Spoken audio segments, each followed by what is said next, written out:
नैनं नैनं छिन्दन्ति शस्त्राणि नैनं दहति पावका न चैनं क्लेशदयन्त्यापो न शोषयति मारुतः। शस्त्र इस शरीरी को काट नहीं सकते। शस्त्र इस शरीरी को काट नहीं सकते। अग्नि इसको जला नहीं सकती। अग्नि इस शरीरी को जला नहीं सकती। शस्त्र इस शरीरी को काट नहीं सकते। जल इसको गीला नहीं कर सकता। जल इसको गीला नहीं कर सकता। और वायु इसको सुखा नहीं सकती। और वायु शरीरी को सुखा नहीं सकती। पृथ्वी जल तेज वायु आकाश मन बुद्धि तथा अहंकार यह अपरा प्रकृति जड़ विभाग है। और स्वरूप परा प्रकृति चेतन विभाग है। और स्वरूप परा प्रकृति चेतन विभाग है। गीता श्लोक नंबर 7/4 से 5। अपरा प्रकृति परा प्रकृति तक पहुँच नहीं सकती। अपरा प्रकृति परा प्रकृति तक पहुँच नहीं सकती। जड़ पदार्थ चेतन तत्व कैसे पहुँच सकता है? अंधकार सूर्य तक कैसे पहुँच सकता है? अंधकार सूर्य तक कैसे पहुँच सकता है? इसलिए जड़ चेतन शरीरी में किंचित मात्र कोई विकार उत्पन्न नहीं कर सकती।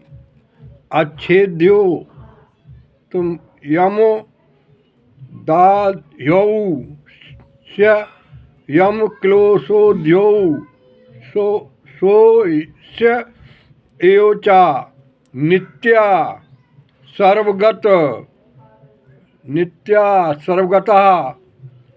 इथाणु रचलोष्यम सनातना। यह शरीरी काटा नहीं जा सकता। यह शरीरी काटा नहीं जा सकता। यह जलाया नहीं जा सकता। यह शरीरी काटा नहीं जा सकता। यह शरीरी जलाया नहीं जा सकता।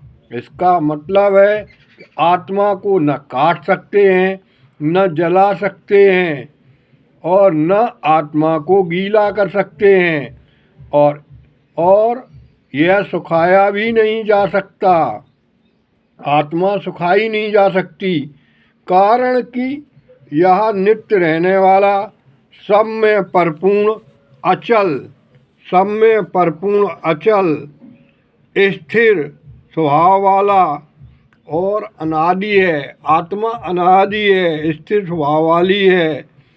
जड़ वस्तु शरीरी में कोई विकार नहीं उत्पन्न कर सकती, क्योंकि शरीरी स्वतः स्वाभाविक निर्विकार है। निर्विकारता इसका स्वरूप है।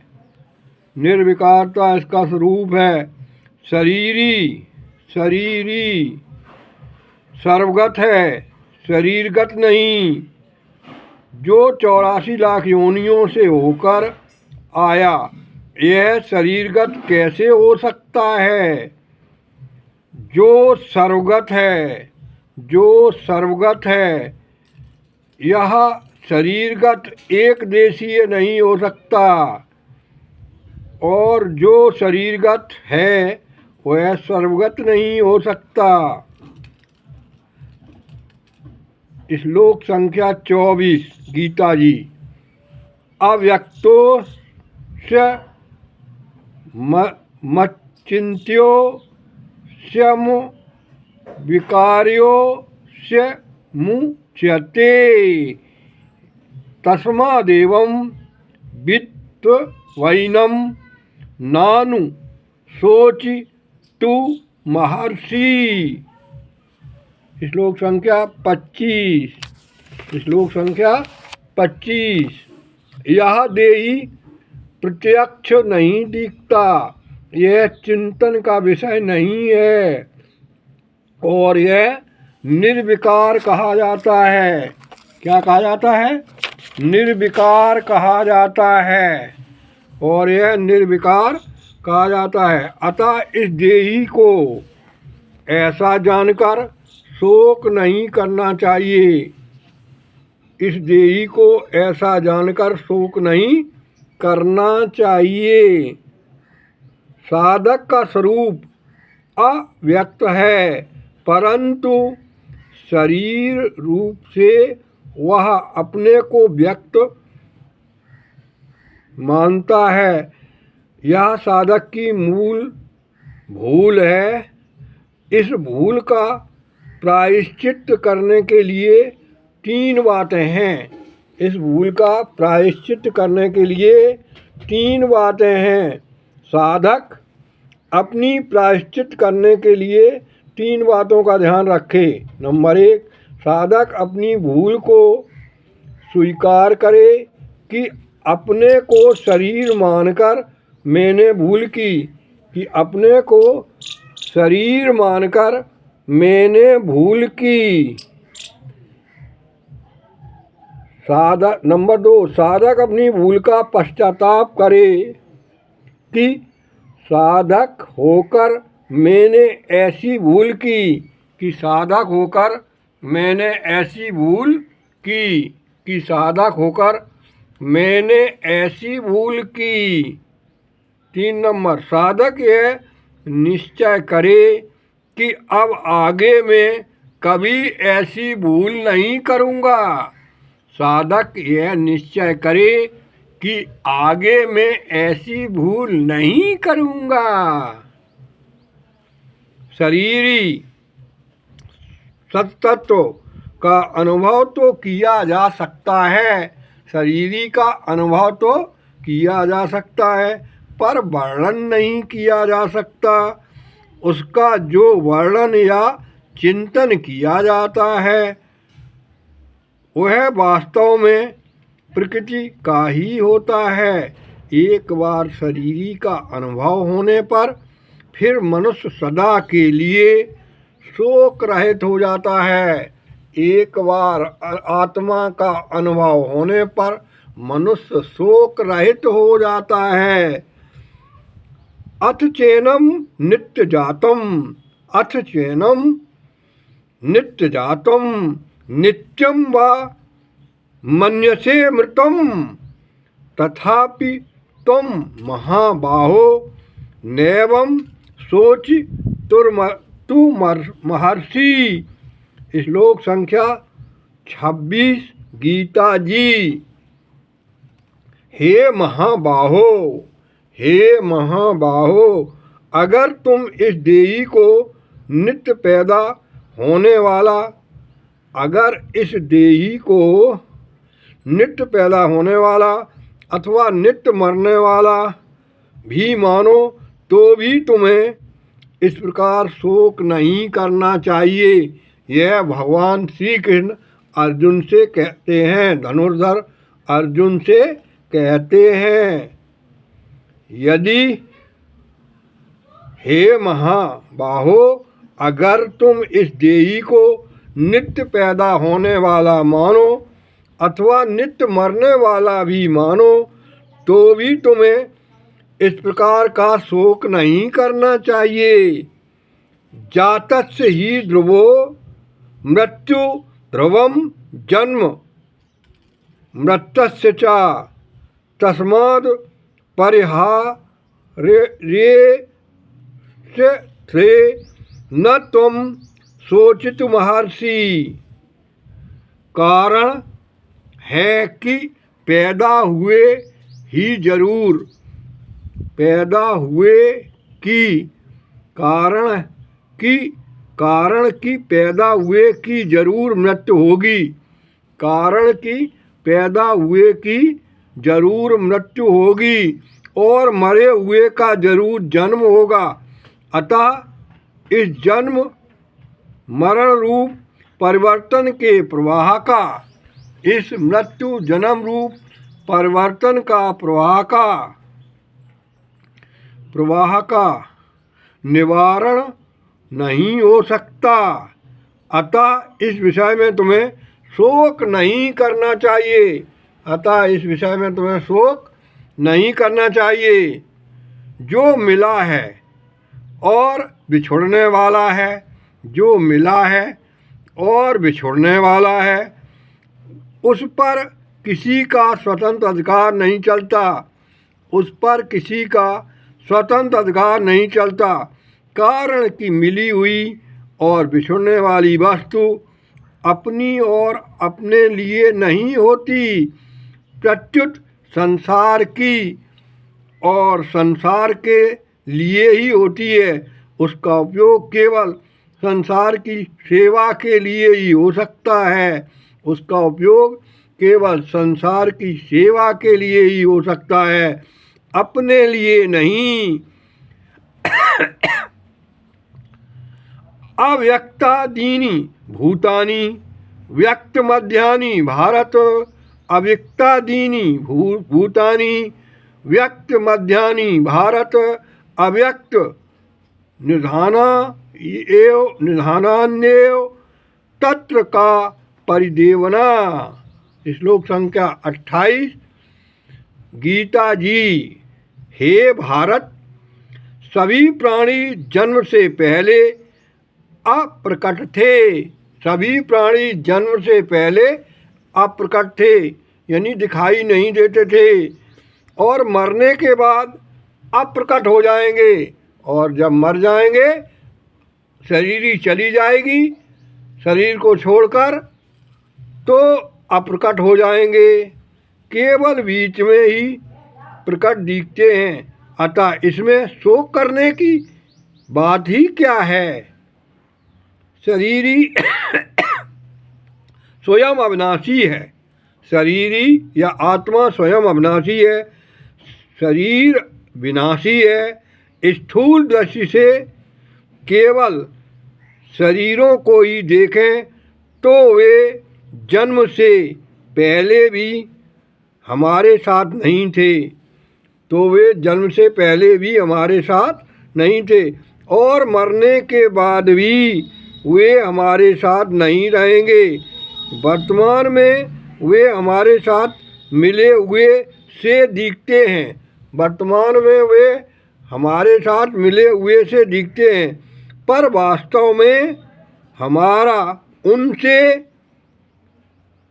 प्रतिक्षण वियोग हो रहा है। इस तरह मिले हुए और बिछुड़ने वाले प्राणियों के लिए शोक करने से क्या लाभ।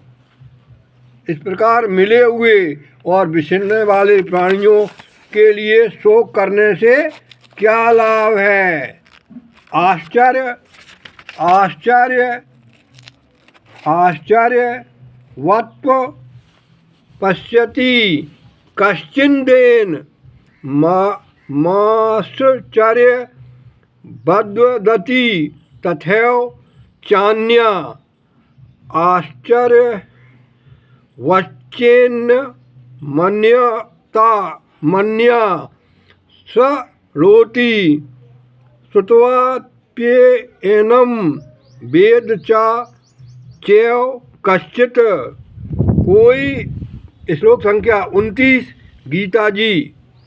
कोई इस शरीर को आश्चर्य की तरह देखता है। कोई इस शरीर को आश्चर्य की तरह देखता है। क्या देखता है? आश्चर्य की तरह देखता है, अनुभव करता है। वैसे ही दूसरा कोई इसका आश्चर्य की तरह वर्णन करता है, तथा अन्य कोई इसको आश्चर्य की तरह सुनता है, और इसको सुनकर भी कोई नहीं जानता। अर्थात यह दुर्विज्ञ है। यह शरीरी इतना विलक्षण है कि इसका अनुभव भी आश्चर्यजनक होता है, कि इसका अनुभव भी आश्चर्यजनक होता है और इसका वर्णन सुनना भी आश्चर्यजनक होता है, परंतु शरीरी का अनुभव सुनने मात्र से अर्थात अभ्यास से नहीं होता, प्रत्युत स्वीकार करने से होता है। इसका उपाय है चुप होना, शांत होना, कुछ न करना, कुछ न करना। श्लोक संख्या 29। देहि नित्यम नित्यम बध्योस्यम देहे सर्वस्य भारत तस्मात् सर्वाणि भूतानि न त्वं शोचितु महर्षि। श्लोक संख्या 30 गीता जी। हे भरत वंशोद्भव अर्जुन, हे भरत वंशोद्भव अर्जुन, सबके देह में यह देही नित्य ही अवध है, इसलिए संपूर्ण प्राणियों के लिए अर्थात किसी भी प्राणी के लिए तुम्हें शोक नहीं करना चाहिए।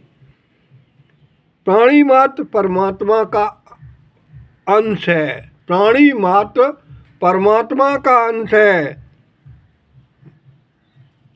ममई वांसो जीवलोके, गीता जी श्लोक संख्या 15/7। ईश्वर अंश जीव अविनाशी मानस 117/1। परमात्मा का अंश होने के कारण इसका कभी नाश नहीं होता, न हुआ है। इसका कभी परमात्मा का अंश होने के कारण आत्मा का कभी न नाश हुआ है। ईश्वर अंश जीव अविनाशी, ईश्वर अंश जीव अविनाशी, चेतन अमल सहज सुख राशि।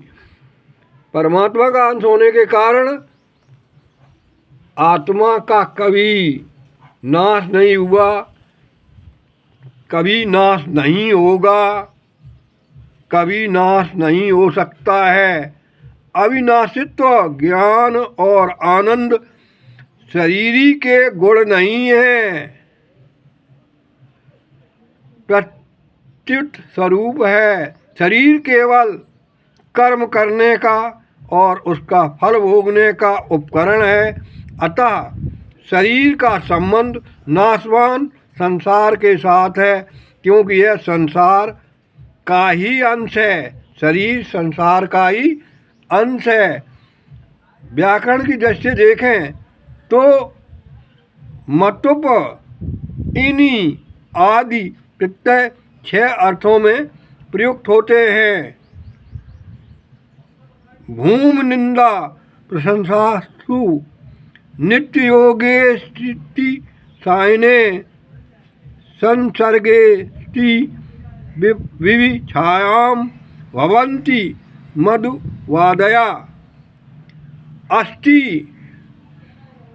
विवक्षा में जो मुतुप आदि प्रत्यय होते हैं वे सब बहुत, निंदा, प्रशंसा, नित्योग, अतिशय और संसर्ग इन 6 विषयों में ही होते हैं।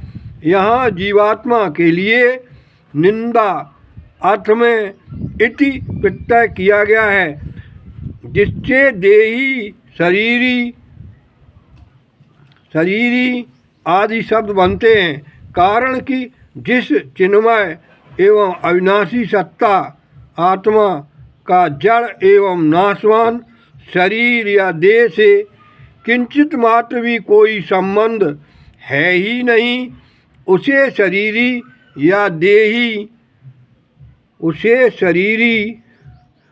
या देही कहना वास्तव में उसकी निंदा ही है। उदाहरण, जिस मनुष्य को कोढ़ है उसे कोढ़ी कहना वास्तव में उसकी निंदा है। जिस मनुष्य को कोढ़ है उसे कोढ़ी कहना उस मनुष्य की निंदा है। उदाहरण, जिस मनुष्य को कोढ़ है उसे कोढ़ी कहना उस मनुष्य की निंदा है, क्योंकि कोढ़ उसका स्वरूप नहीं है, प्रत्युत आगंतुक दोष है। इसी तरह शरीर उत्पन्न और नष्ट होने वाला है। अंत बंत इमे देहा, गीता जी श्लोक संख्या 2/18। पर आत्मा उत्पन्न और नष्ट होने वाला नहीं है। देही नित्य मध्यो स्वयं, गीता जी श्लोक संख्या 2/30। न हन्य न हन्य माने शरीरे, गीता जी श्लोक संख्या 2/20। जब शरीर ही नहीं रहेगा तो फिर शरीर ही कैसे रहेगा। कोढ़ी को तो कोढ़ खराब दिखता है, पर जीव को अज्ञानवश शरीर खराब दिखकर उल्टे बढ़िया दिखता है। तात्पर्य हुआ कि भगवान ने कृपा पूर्वक अज्ञानी मनुष्यों को समझाने के लिए ही जीवात्मा चेतन तत्व को शरीरी और देही कहा है। वास्तव में जीवात्मा शरीरी अथवा देही नहीं है। श्लोक संख्या 30 का अर्थ। जय हिंद, जय भारत, वंदे मातरम। भारत माता की जय हो। जय हिंद, जय भारत, वंदे मातरम। भारत माता की जय जयकार हो।